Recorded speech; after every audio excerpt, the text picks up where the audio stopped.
Welcome. This is MoneyHeart, where we explore the emotional side of money. I'm Camille Diaz, and today we're discussing failing forward. My guest is Andrei Stoleriu. He lives in Austria and was born in Romania.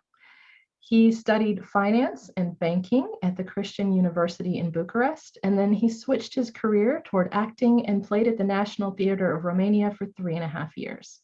Over 6 years ago, he founded Explicat Studio. They produce animated explainer videos for education, HR, and to help businesses increase their conversion rates. Andrei, welcome to MoneyHeart. Thank you for having me. I am so glad you're here. And as most of our viewers know, if they watch the video, we choose to wear a costume for every episode. If you're a listener and you've only heard the podcast, you might not realize that we wear costumes in every episode. What you might also not know is I let the guest choose the costume if they want to wear one. If they don't, then I just pick something from my vast costume collection. But if the guest is going to dress up, then they pick the costume and I match whatever they choose. And so, Andrei, I'm going to let you explain the costume you chose because it was kind of fun when you put it in the notes and you would say naked as discussed in our calendar thing. And I think to anybody else that would be really like, what is going on this show? So I'll let you kind of explain what we're wearing and why you chose it. Okay, good. Thank you. So yeah, we come in this world naked. So I just have a uniform because I do business and I want the brain of the viewer to easily associate with what I do and to show that it's no secret and money or success or failure, it's part of this thing, life. And I'm not interested to look good or to show off, and it's not about that. And in this show, I want to focus more on being rather than secret formulas to succeed or to fail.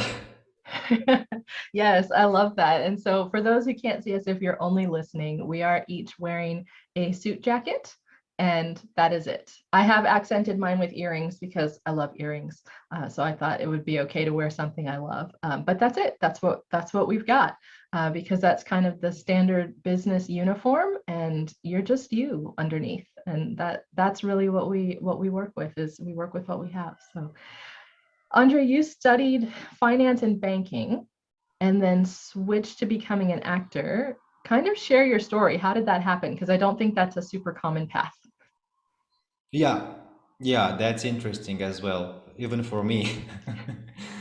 So I did finance and banking because I lost a place in another university, the state university. I lost my place there, and I had to go to a private university. And my parents choose my university, my domain to study. They thought it's for the future and it will bring me a lot of money. And as long as they paid it, I'll do what they want. And in the second year, I went with my the second year from the university. I went with my colleagues from the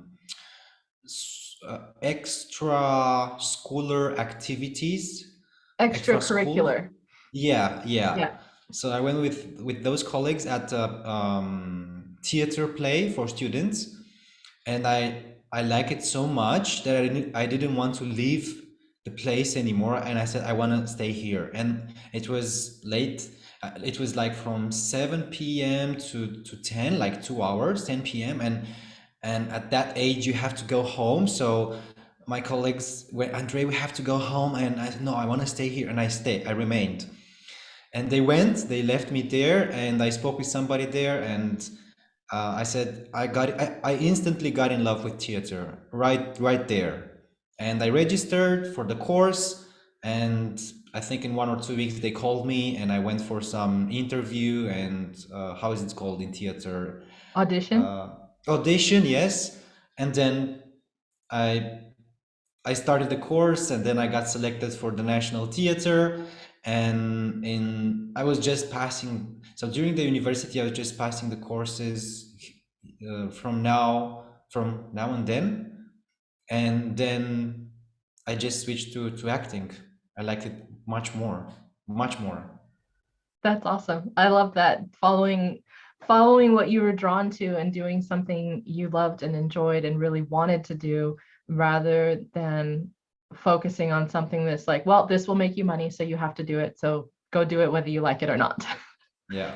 Yeah, yeah. Um, you ended up starting a few businesses. Kind of walk us through your journey after theater. Yeah. So my parents started to complain about their pension. They're starting to be old, and what are they going to do? And every day I was hearing complaints. Mm, And one day we did a family meeting, and we decided to open a business. They were scared or afraid. Oh, we never had a business. Nobody in our family had a business. We don't know how to do it. It's a risk. You can lose a lot of money, and we don't have experience, and so on.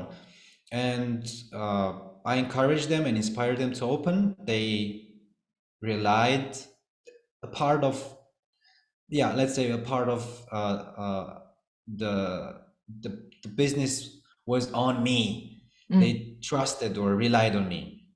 We opened the business and it went very well. We didn't expect that. It was like boom, explosion, the beginner's luck, how we say, right? And we were like, it's like today you are a normal person and tomorrow you're a business person with so much money. And you don't like, we didn't have any business courses, business experience, nothing. Everything was like it was happening. Mhm. And that went for the business went 7 years, but that money part went for like 2 or 3 years in the beginning. Okay, so almost instant success as soon as you Yeah. opened, and Yeah. didn't really have to work at it or figure things out, just doing it. Yeah. What changed? Us, the relationship in between us, the Mm, management and the marketing. If you don't sustain and refresh your business and or reinvent, um, it will be a stagnation. Like there will be a place where you just things happen and there is another day and the clients come and you're not excited anymore, and your enthusiasm starts to fall, if mhm, this is correct. mhm. And then the clients will feel that, and you transmit that to the clients, and they start to go somewhere else where they feel excited about the same business. And this is what happened. Us. Yeah, that is such wonderful insight because I've seen it happen. And I've even seen it as a customer of a Mhm. place where I've gone for a while and I said, well, I used to really love it here, but now it's okay. I'm going to try the one down the street. Yeah. It just actually happened to me recently. I used to go to the same ice cream place all the time Mhm. for Mhm. years. And then I went in, and it had been a while, maybe 6 months to a year since I've been in there. They merged with another business. They had new staff working there. The Mhm. staff were not good. And after waiting in line for like 15 minutes and still no ice cream, I said, let's go try the new place down the street. We went to the new place down the street. Ice cream was fabulous. Staff was great. New customer for them, lost customer for the other place. And it was just that simple. That they changed and the excitement wasn't the same. And the clients feel that. Uh, Yeah, really, really interesting. And I love how you pointed out the importance of growing with your business, staying current, making changes, making updates. Because if your business is not growing, then it's dying. You just might not realize it yet. So True. yeah. Yeah. So what happened with the business? Did obviously after at some point it wasn't working anymore. How did things go then? Yeah. So um, I started to get involved in the business less and less, Mm, especially after those 2 3 years, because I started to invest in different other businesses, and my interest for the family business started to drop. mhm, And I think it happened with all of us, but from different reasons. And after a while, my mother, which was the last one in the business, couldn't work that much anymore, and yeah, they had to drop it. It was too much work for the money that was coming, and she had to sure. close it. Otherwise, you suicide, or it's it's burnout, or you go in the hospital for so much work for so Right. little money. Right. Yeah, that makes sense. That totally makes sense. How did the other businesses that you were investing in at the time do? So as the other one, so I was 24, and I was I was dreaming of being the millionaire, and I'm already an investor, traveling around the world, making love on clubs, airplane, all that luxury things. Right. And so I invested in 3 or 4 businesses. One of them was also from US. Mhm. It turned out to be a sort of a scam. It was a very big scandal on in the US. It was called Telex Free, if you heard about it. I didn't. I guess I'm glad I Yeah. didn't. Yeah. Yeah, it was this company that was giving telecom subscription for companies and individuals, and you could. It was also, so they were like a normal company, and then they changed their marketing approach, and they switched to MLM. But it wasn't like a normal MLM. It was like a self something strange. And I was young. I didn't have experience, and yeah, I started to. You could withdraw money in a strange way, so the money started to grow like overnight. It was, but after a while, they got caught, and the business disappeared, and all the investment with our money. So one of them was done, Yep. and the other ones, another one was um, so you know the forex or the stock market. It was a Yeah. parallel to it in a close environment. So it wasn't on a official stock market. It was a closed stock Hmm. market. Hmm. So you could also invest there in the stocks that were listed there. And same story, a lot of money in the beginning. We're going to be millionaires, yeah. And then after a couple of months, they came in. Back then I was living in Romania. They came there. They had some how are they called, presentations, and live presentations before Corona, of course. And yeah, same story, same example, a lot of money invested and then losing everything. Hmm. Yeah. And one by one started to fall like this. And then at the end, I realized, shit, I'm, I, I'm, I'm out. I mean, I lost all my money, it was depressing. It was Yeah. awful. Yeah. And I went back to the family business, and they gave me the other shop, because they opened another shop meanwhile. So they gave me the other shop to take care of it, but I came too late because the employees didn't want to listen anymore. They were treating the clients very bad. There was not cleaning the windows, the products, the delivery time. All those things were not working anymore. So I had to fire everybody. Uh, One, because they were not how do you say, aligned, let's say, with the quality we're supposed to deliver, and then to cut the costs, because I came with nothing back to regain something. Right. And I tried to resuscitate the business for 8 months. I was sleeping in the shop, Hmm. so I didn't even rent a place, just to save as much as possible in the back, Yep. in the deposit. Yeah. Yep. And it didn't work, and we had to close it, Hmm. and we closed that one as well. And then here I am with losing everything, um, feeling awful with myself, with my parents, with my other business partners or circles I was hanging out with, Hmm. because some people withdraw their money and they saved something, but me not. So I was not there anymore. And yeah, Yeah. yeah.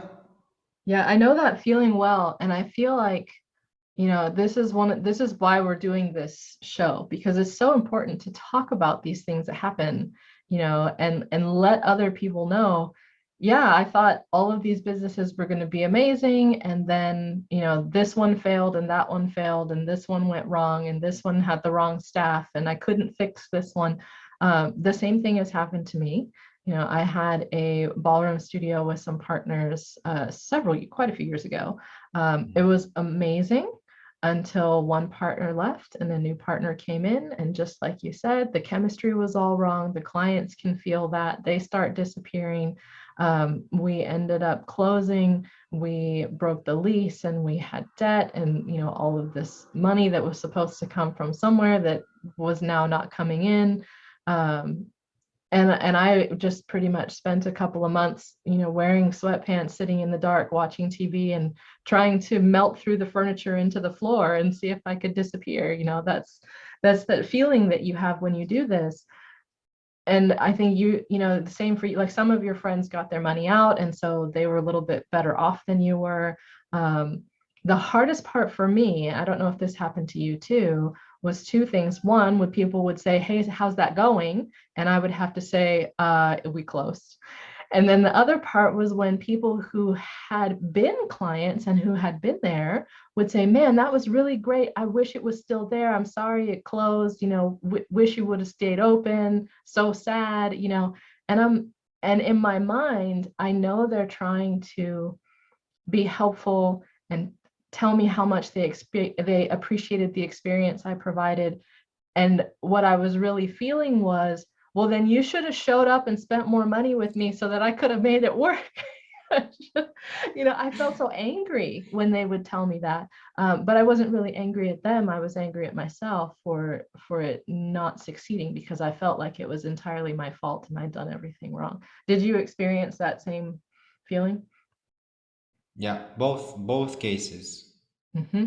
Mm-hmm. And the only thing I wasn't doing is I wasn't blaming them, because I was pressing them while the business was open. And I knew it was our fault. I knew after 2 3 years, I knew it's starting to go down. And yeah. Mm-hmm. Yeah, when I look back on it now, I see so many things that were definitely my fault.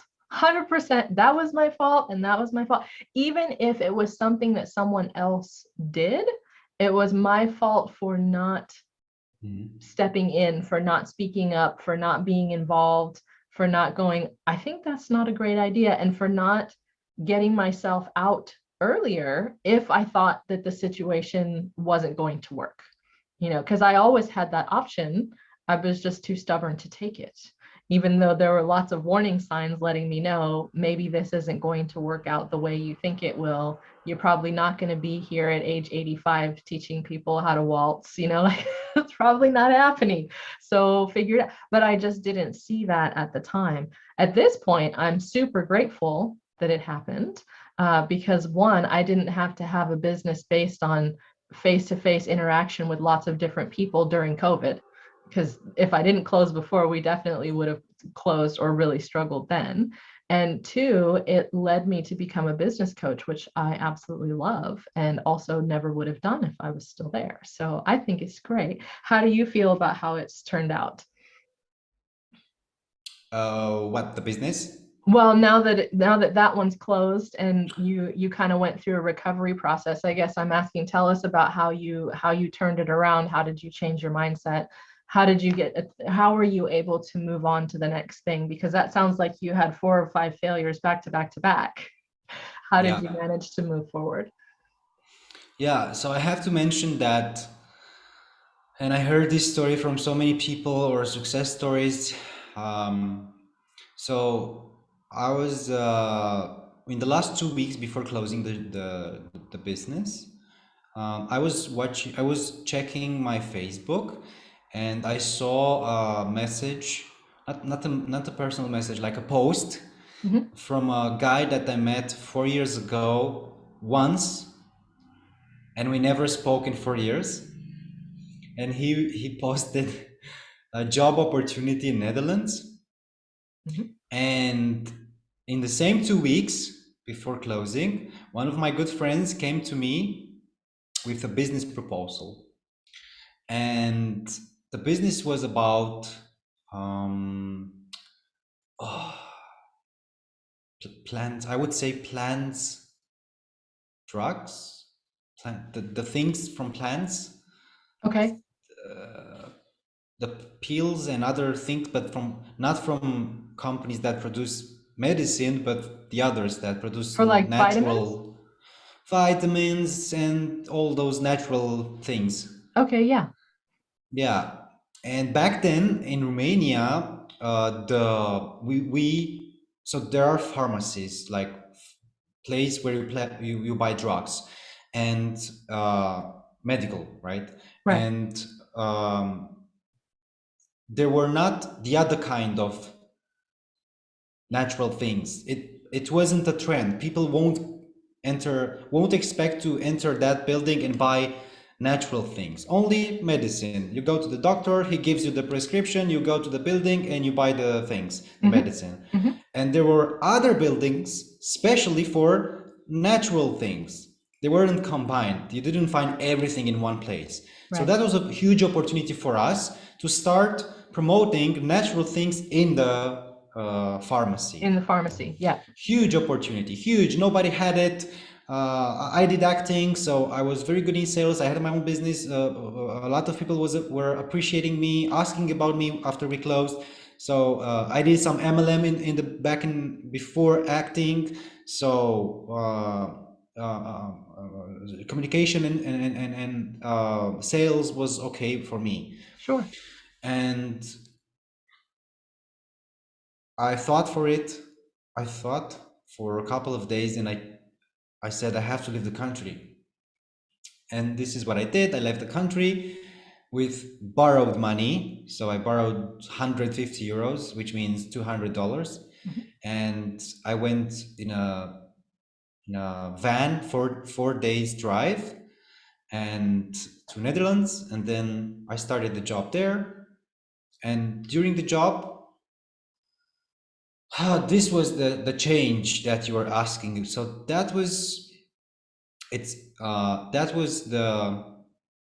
the place and the time where I started to review my life, my decisions, what I did, all the people I was making wrong, including my parents, myself, and my friends, because I asked for help and they said, I know I also have problems. So I was blaming them and all the surroundings in my entire life.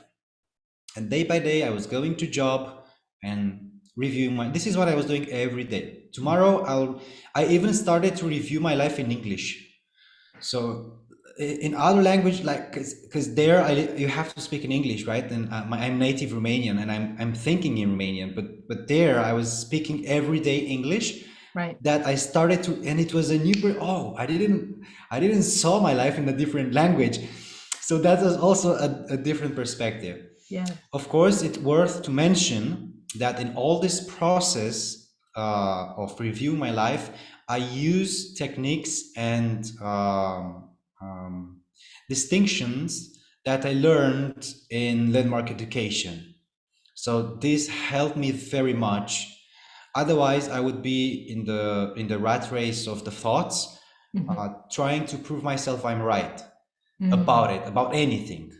Yeah. And with the help of these distinctions, I was looking from a more, let's say, authentic perspective, Hmm. and to see what was inauthentic in my behavior, in my thoughts, in my life, in my relationships with the people and also business, and how I wanted to become rich. If that was authentic or not, if I was aligned with that, if I really had the experience to manage that, or I pretended I have, and I just put the money expecting to reign with money. And that helped me very much to align myself, forgive myself and the others, to regain my power, first of all, freedom, um, hmm, authenticity would be, Hmm. because I wasn't in my mind. Once you uncover or say the truth about something that you're not authentic, there is something that you gain. There is a new space that becomes available for you. And I was, of course, taking the advantage or the opportunity to place myself in that new space so I can clear or clean the past and the choices and all the things that I was rambling in. Hmm. And Hmm. this is how I solved it.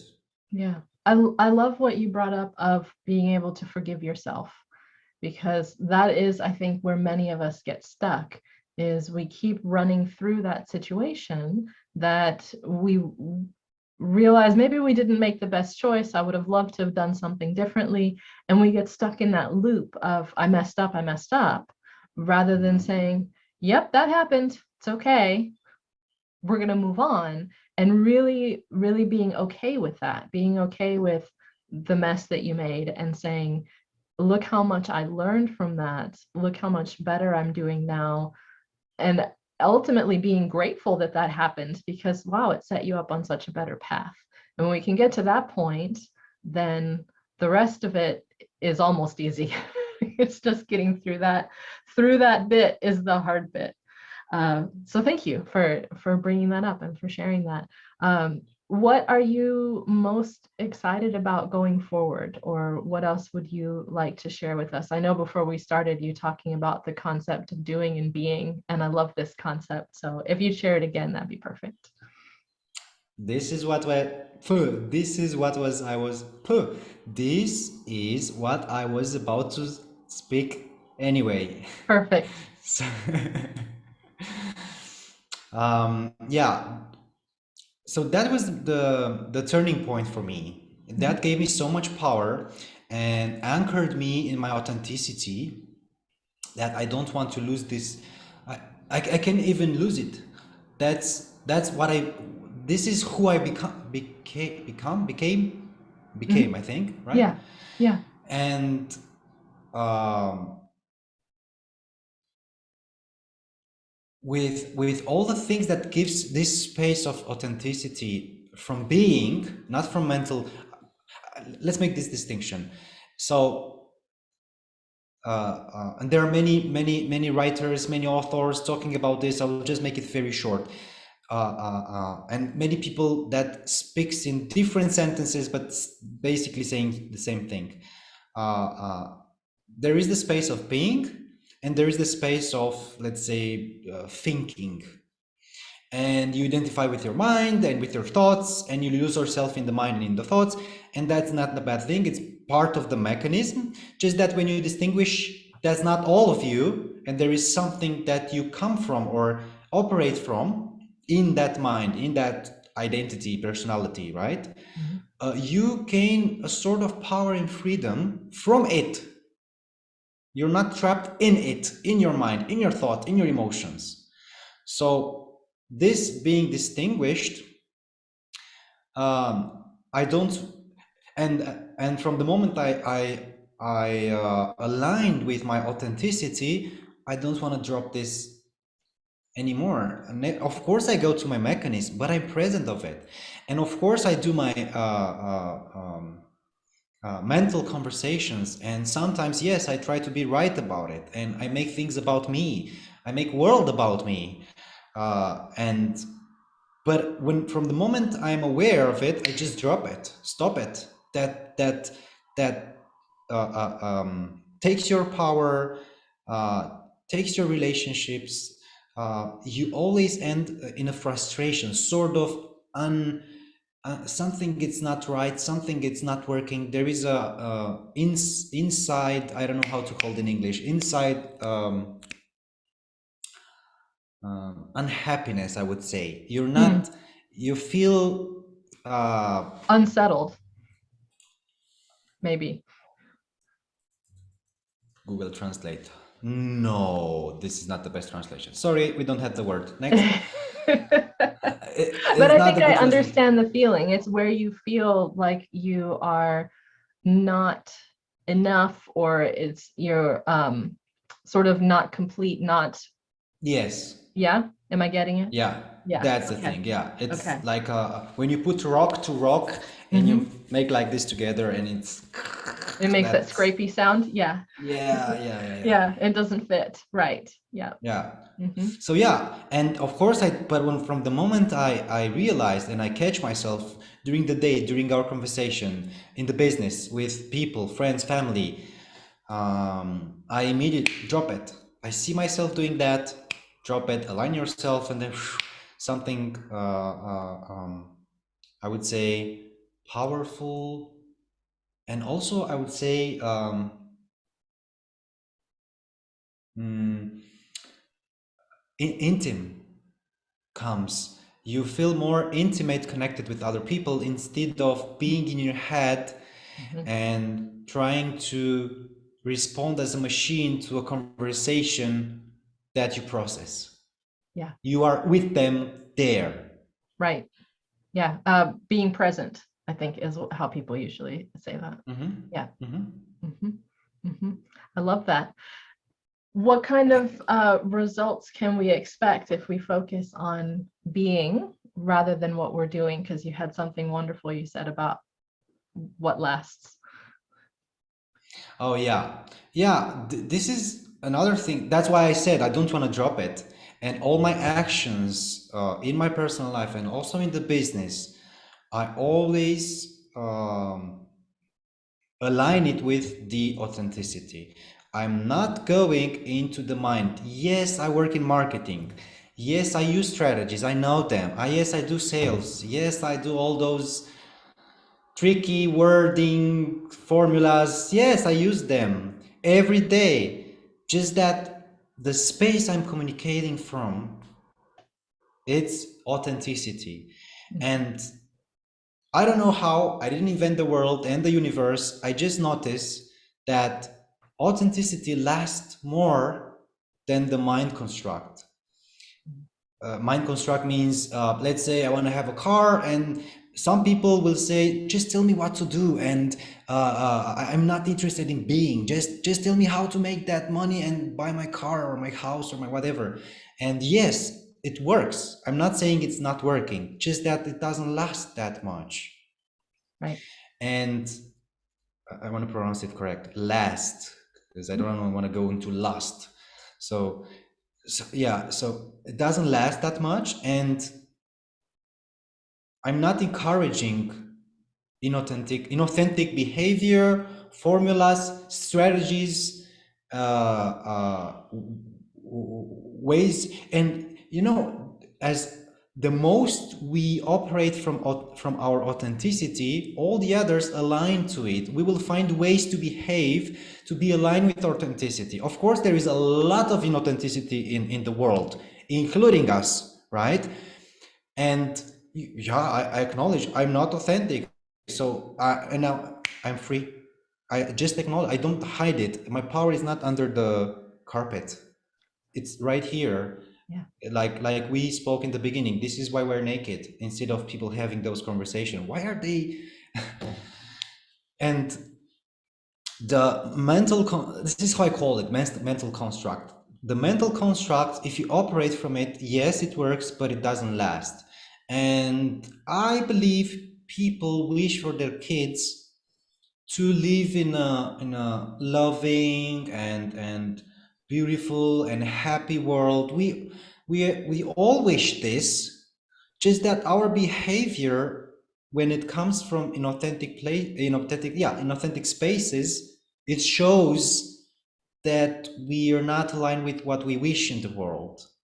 So that's why I don't encourage in the business, when I meet a context, a person, even if it's a client or a prospect, that I see there is some, this is my, it's called commitment, right, for the world. I always bring this up as much as the relationship allows me to, because I won't slap people, hey, you're inauthentic, bam, bam, bam. Yep.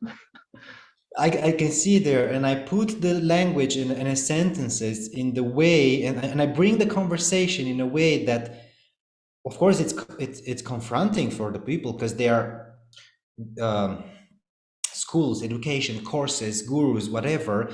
They give you skills to be the perfect answer machine and the perfect asking a question machine, and how you convert and blah blah. And you operate from that skill. Oh, I have skill. I have 25 years in sales, and I'm, of course, after a while you get to integrate that thing, and it comes more from the being. Depends where your being is. If your being it's in an authenticity, so that's why I'm saying. And one more thing to point here: how do you know you're authentic, right?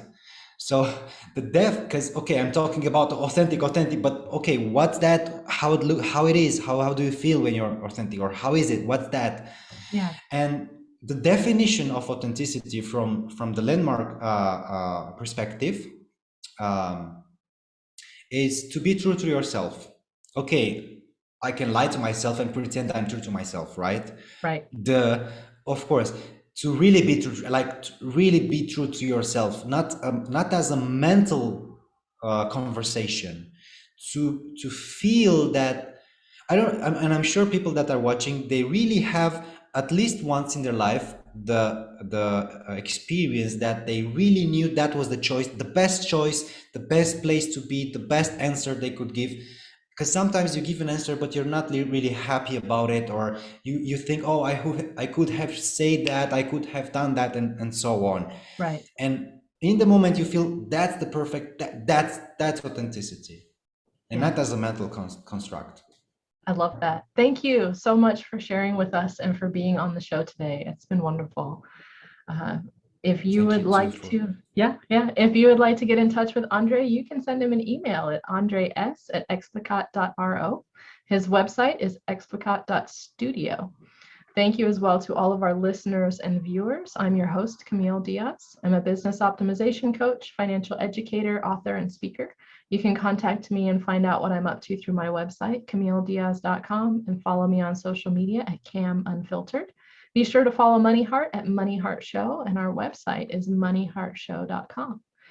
Okay, Andrei, would you like to share today's money mantra? Because I thought this was a really unique one that doesn't, it didn't match what everyone else always typically sends. And so I absolutely loved it.